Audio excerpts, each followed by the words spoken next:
বার চুম্বক, এটা কি বার, বার পোলস, এটা কি এন, এটা এস, নর্থ এন্ড সাউথ।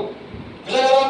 দেখো, let us do an activity to locate the poles of magnet ourselves। তো আমাদের যে কি করে একটা প্রবলেম ধরা দরকার, একটা বুঝিস করা দরকার।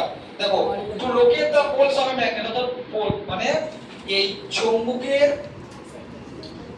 দিক নির্ণয় করতে আমাদের অ্যাক্টিভিটি কি করতে হবে, অ্যাক্টিভিটি 2 করতে হবে। দেখো, ম্যাটেরিয়ালস রিকোয়ার্ড আয়রন ফিলিংস মানে লোহার গুঁড়ো, পেপার, পেপার মানে পেপার, এন্ড বার ম্যাগনেট মানে কি একটা দণ্ড চুম্বক। বার মানে কি দণ্ড, এটা কি চুম্বক, দণ্ড চুম্বক।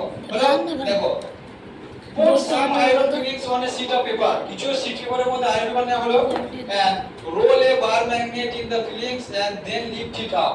এবং কি করা হলো, যে এখানে ধরো কিছু চুম্বক আছে এবং এখানে একটা বার চুম্বক দেওয়া হলো। তাহলে কি হবে, আমরা কি দেখবো, যে আমরা দেখবো এই দুটো মেরু বরাবর কি হবে, এই দুটো মেরু বরাবর কি হবে বলো, এইখানে বেশি পরিমাণে লেগে থাকবে কোনগুলো, এই আয়রন ফিলারগুলো।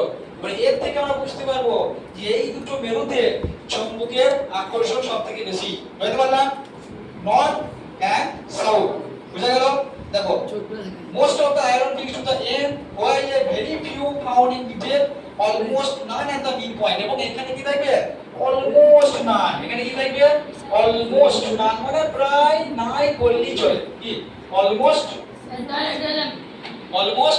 none মানে একদম না বললেই চলে। বুঝছে? কনক্লুশন দেখো, the poles of a magnet are located as it is where the magnetic attraction is the strongest। Strongest দিকে, তাহলে এই দুটো মেরুতে কি আছে, চুম্বকত্ব সবথেকে বেশি একদম ধারের দিকে। আর মিডলে একদম কি, মিডলে কি ফারাক কম। বুঝতে পারছিস? বুঝতে পারছিস? দেখো, magnetic poles always exist in here. যে এই যে চুম্বকত্ব মেরু সর্বক্ষণ কি হয়, তারা জোড়া আকারই থাকে, কোনো একা থাকতে পারে না। আরে একা থাকতে পারবে না।